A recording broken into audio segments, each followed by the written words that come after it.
Hi, it's Megs. And Nate. And we were fortunate enough to spend a little bit over a month in Portugal, but specifically in Braga. And we were able to really get to know the city and have some good tips on eating and drinking in the city of Braga.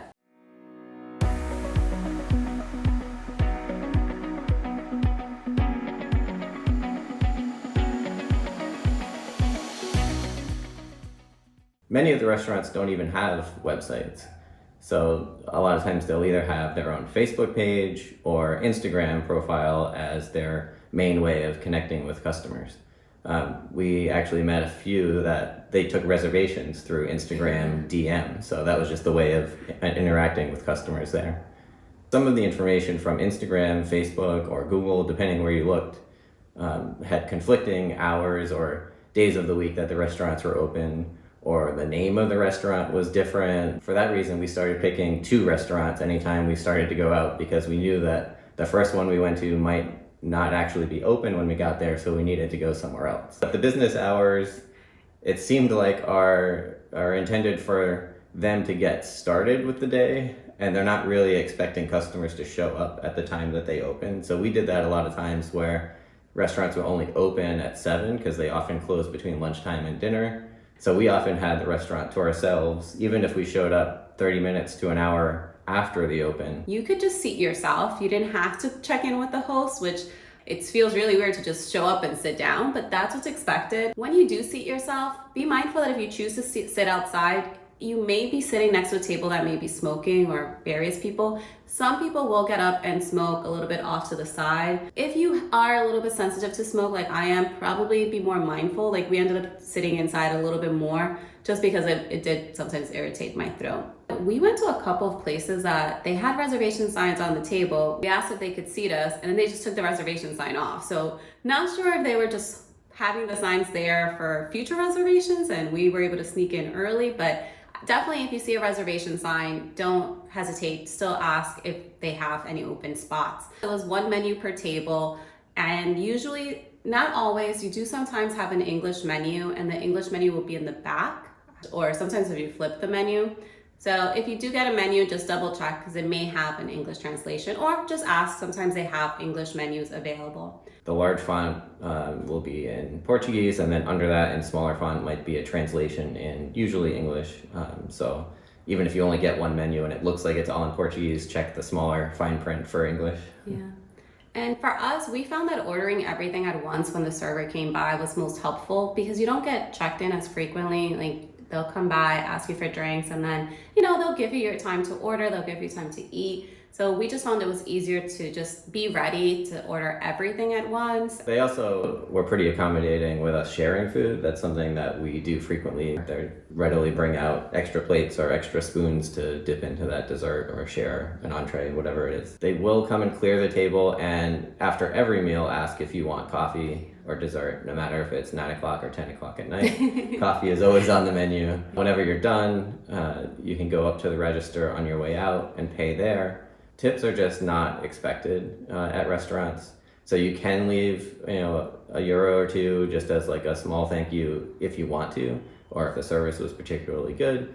But otherwise, it's assumed that you're not going to leave a tip. That's not something that anyone would expect to receive. Most places will accept credit card. Some places will be cash only. That is more frequent than what we're used to in the United States. One place that we went to that had an interesting payment system that was convenient for us is they give you a card when you walk in the door, and all of your charges for the night are on that card. So this is a bar that has multiple rooms and multiple places that you can order drinks, but now you can have one tab open without using your personal credit card, and they track it all on this card that they give you at the door. And then when you leave for the night, you have to give that card back to the cashier on your way out, and then pay your bill that is on the card for that night. So you pay your tab, then you can use your credit card to pay off that tab. So the restroom were set up that you had one side would be men, another side would be women, or sometimes it would be non-gendered, but the sink that both bathrooms would use would be the same. So the sink would be in between. So you'd have one restroom sink and then the other restroom. So you would be washing your hands and people could see you. One bar in particular that you are almost washing your hand right behind the bar area. Portugal is great at sustainability, and they have a lot of lights that are on motion detectors. But if you're in a restroom and the lights go off, then you have to go start swinging your arms. That happened to me multiple times. So I just started swinging my arms because lights would just shut off on me. So just be mindful that especially if you're a little bit on the shorter side, you need to swing your arms pretty high because those motion lights turn off pretty quickly. I know it happened to you at least once as well. You always had a good amount of juice options, which is something that we really have enjoyed. I especially love fresh juices. So that's been really nice. Of course, you're in Portugal, so lots of wine options. Everywhere has wine. You're always gonna get a wine list. Tequila, not so much. I love me some margaritas. Very few places had tequila. Not all places will have mixed drinks. You do get sangrias. We've had a good amount of sangria pitchers, and they're really good. So, if it's in the wine family, you're going to get it. If you want mixed drinks, maybe a little bit more limited, and know that you're not usually going to get a lot of ice in your drinks. A beer, which is usually just a light beer, is pretty much the same cost as water. Also a similar cost to juice. Fresh juices are almost like a smoothie.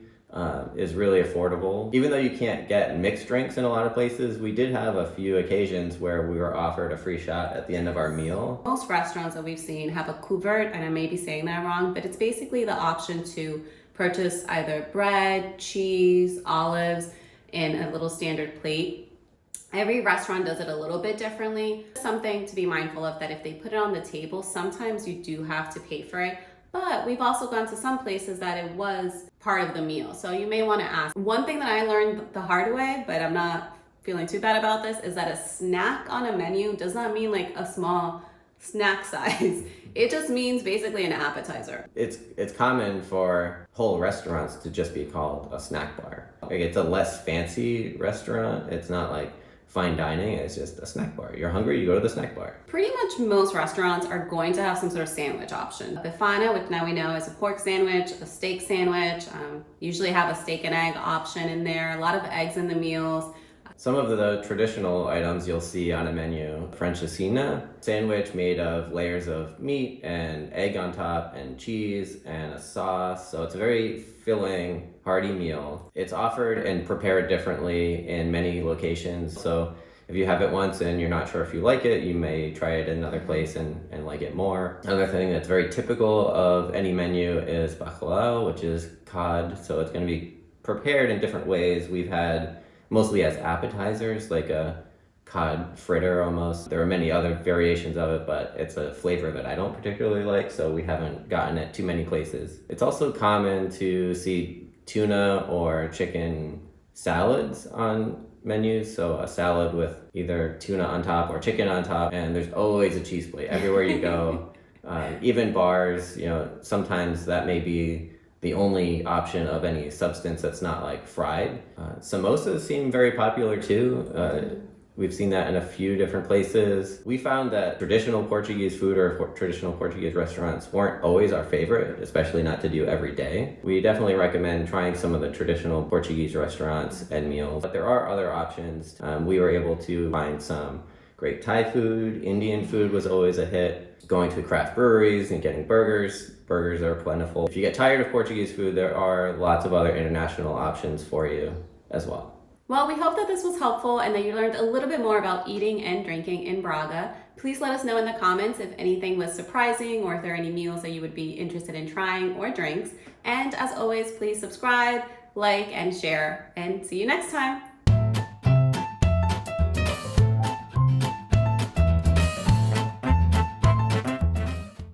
And check out our other video. Dang it. Oh, you just can't watch me? Oh.